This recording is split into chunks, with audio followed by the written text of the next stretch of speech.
जी बिस्मिल्लाहिर्रहमानिर्रहीम गाइस। तो आज हमने अपना नेक्स्ट आर्टिकल स्टार्ट करना है which is discuss about the principle of flotation. ठीक है, प्रिंसिपल ऑफ फ्लोटेशन गाइस हमने डिस्कस करना है।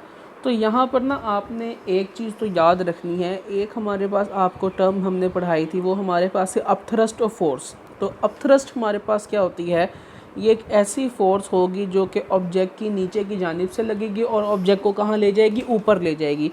तो गाइस इस चीज़ को हम क्या बोलते हैं, अपथ्रस्ट ऑफ फोर्स बोलते हैं। ये आपने बात याद रखनी है।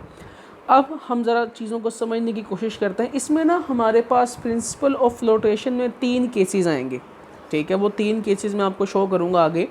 तो अब ज़रा हम इसकी स्टेटमेंट को समझते हैं कि आप फ्लोटिंग ऑब्जेक्ट, कोई भी जो हमारे पास ऑब्जेक्ट फ्लोट कर रहा होगा वो डिस्प्लेसिस अ फ्लूइड। तो इससे मुराद ये है, अगर हम किसी भी ऑब्जेक्ट को पानी में डालते हैं तो पानी का लेवल ऊपर की तरफ आ जाता है, तो पानी डिस्प्लेस हो जाता है। ठीक है, और having weight equal to the weight of the object, वो ये कह रहा है। और वो जो पानी ऊपर की तरफ आएगा वो पानी किसके इक्वल होगा, वो पानी उस ऑब्जेक्ट के इक्वल होगा जिस ऑब्जेक्ट को हमने कहाँ डाला है, पानी के अंदर डाला है। ठीक है, ये बेसिकली हमारे पास इसकी स्टेटमेंट है।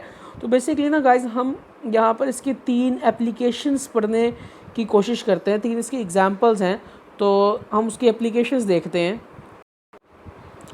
जी गाइस, अब यहाँ पर ना आपने इसकी 3 एप्लीकेशन, जो फर्स्ट 3 एप्लीकेशंस हैं उसको आपने ज़रा देखना है। तो फर्स्ट एप्लीकेशन की तरफ आप लोगों ने मूव करना है। तो ज़रा यहाँ पर देखें कि अगर हमारे पास कोई भी एक बर्तन है और उस बर्तन में हमने पानी डाला है, और अब हमने करना क्या है, हमने उस बर्तन में एक किसी भी कोई ऑब्जेक्ट को प्लेस करना है, ऑब्जेक्ट को डालेंगे।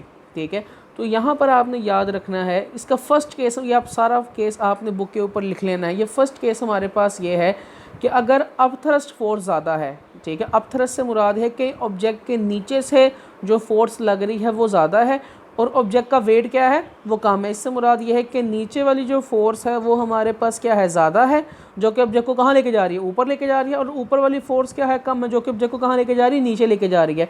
तो इसमें हमारे पास होगा क्या, अगर हम आपको समझाने की कोशिश करें कि अगर हमारे पास यहाँ पर एक ऑब्जेक्ट है और नीचे वाली फोर्स ज़्यादा है और ऊपर वाली फोर्स हमारे पास क्या है, कम है, तो बेसिकली ऑब्जेक्ट कहाँ चला जाएगा, ऊपर की तरफ मूव कर जाएगा। इससे मुराद ये है कि ऑब्जेक्ट हमारे पास नीचे सिंक नहीं करेगा, डूबेगा नहीं, बल्कि ऑब्जेक्ट हमारे पास क्या करेगा, फ्लोट करेगा। तो ये गाइस हमारे पास इसका फर्स्ट केस था। फर्स्ट केस दोबारा सुन लें कि जिसमें अपथ्रस्ट ज़्यादा होती है और वेट हमारे पास क्या होगा, कम। नीचे वाली अपथ्रस्ट ज़्यादा है और ऊपर वाला वेट हमारे पास क्या है, कम है। तो ऑब्जेक्ट हमारे पास नीचे नहीं जाएगा, बल्कि ऑब्जेक्ट हमारे पास कहाँ जाएगा, ऊपर की तरफ फ्लोट करता रहेगा। ये केस में 1 था। आपको बोर्ड में एमसीक्यू जिस तरह आएगा कि ऑब्जेक्ट कब कब फ्लोट करता है। ठीक है, तो उसकी केसेस हैं, तो हम आगे दूसरे केसेस भी आपसे मैं एक्सप्लेन कर लेता हूँ।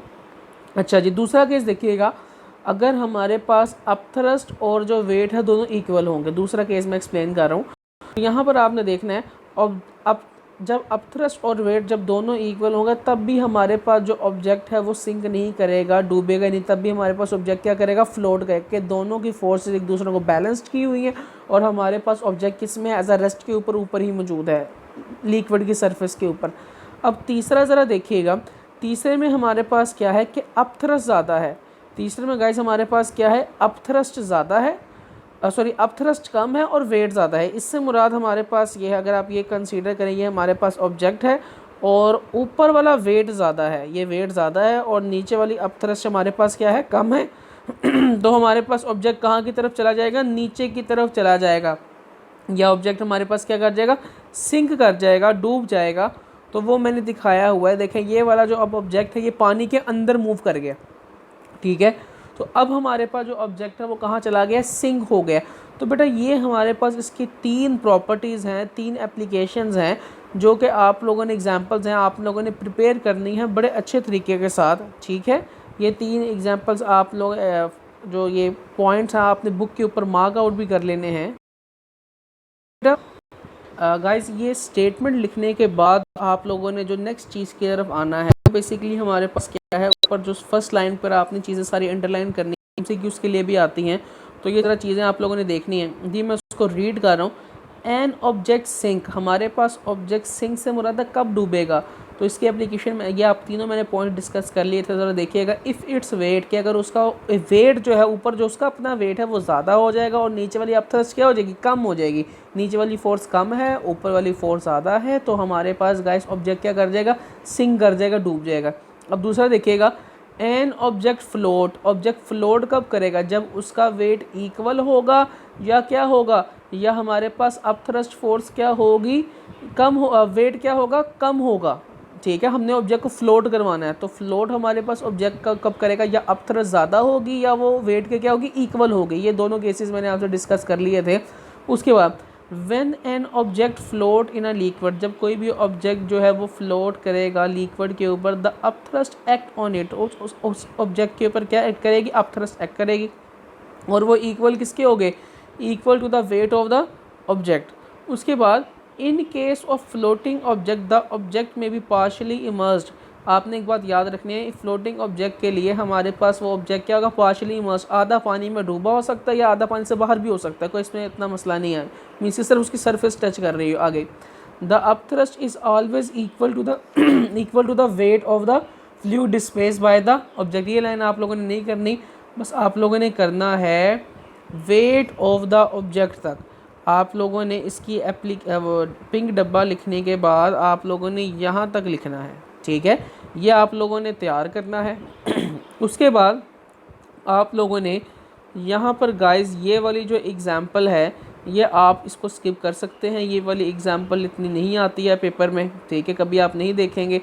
अच्छा, शिप्स एंड सबमरीन, ठीक है, तो बेटा हमने शिप्स और सबमरीन को ज़रा डिस्कस करना है। तो वो आप यहाँ पर देख भी रहे होंगे कि हमारे पास a ship flowing of water, ठीक है, और दूसरी हमारे पास क्या, a submarine travels under water, ठीक है। सबमरीन उनको बोलते हैं जो पानी में भी फ्लोट करती हैं और ये पानी के अंदर भी मूव करती हैं, ठीक है।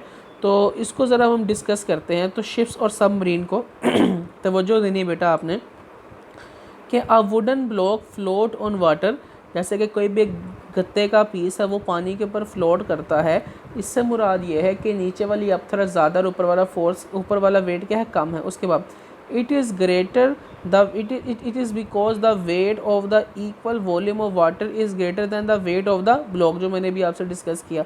According to the principle of flotation, वही फ्लोटेशन के बारे में डिस्कस कर रहा है। A body float if it's displace water equal to the weight of the body when it is partially or completely immersed in water. वो वही statement explain कर रहा है, आपने यहाँ से भी इतना एक्सप्लेन नहीं कर, यहाँ से नहीं लिखना, वो आपको हेडिंग्स बनाऊंगा तो आप लोगों ने वहाँ से देखनी है। उसके बाद दूसरा paragraph, ships and boats are designed on the same principle of flotation, they carry passengers and woods over water. ये जी शिप्स और बोट्स क्या होते हैं, ये सामान को भी लेके जाएंगे और पैसेंजर्स को भी लेके जाएंगे एक जगह से दूसरी जगह। It would sink in water, जी वही कह सकता है ये पानी में डूब सकती है, कब, if its weight including the weight of its passenger and goods become greater than the upthrust of water. वो ये कह रहा है कि हमारे पास पानी, ये जो शिप है या जो बोट है, ये तब डूबेगी जब ऊपर वाला वेट इतना ज़्यादा हो जाएगा और नीचे वाली अपथ्रस्ट बहुत कम हो जाएगी, तो हमारे पास ऑब्जेक्ट क्या होगा, वो पानी में डूब जाएगा। उसके बाद क्या कहता है कि अब सबमरीन की वो बात कर रहा है। A submarine can travel over as well as under water. जो सबमरीन है, ये पैराग्राफ इंपॉर्टेंट है, याद रखना है कि सबमरीन के explain the working of submarine, तो लास्ट वाला पैराग्राफ आप लोगों ने करना होगा, तो अभी मैं उसको एक्सप्लेन करूँगा कि जो सबमरीन है वो हमारे पास पानी में फ्लोट भी करती है और पानी के अंदर भी सिंक में भी मूव करेगी। अब आगे, a submarine can travel over as well as under water, it also work on the principle of flotation, it float over water when the weight of water equal to its volume is greater than its weight. Under this condition it is similar a shape and remain partially above water level. It has a water, अच्छा यहाँ पे याद रखना है कि ये हमारे पास पानी में ना किस तरह डाइव करेगा, इससे मुराद है कि पानी में किस तरह जाएगा सबमरीन। तो सबमरीन में ना हमारे पास होते हैं सिस्टम ऑफ टैंक्स, ठीक है। सबमरीन में बेटा हमारे पास क्या होते हैं, सिस्टम ऑफ टैंक्स होते हैं, जैसे कि आपको यहाँ पे नज़र आ रहा होगा, यहाँ पे डायग्राम में लास्ट वाली जो फोर्थ डायग्राम है देखें ये, और यहाँ पे मैंने 3 ब्लॉक्स बनाए हैं। इन 3 ब्लॉक्स में ना हम लोग पानी फिल करते हैं, ठीक है। हम लोग इस ब्लॉक्स को खोल देते हैं और इसमें पानी फिल होता रहेगा, और पानी फिल जब ज़्यादा हो जाएगा तो इससे मुराद है हमारे पास जो वेट है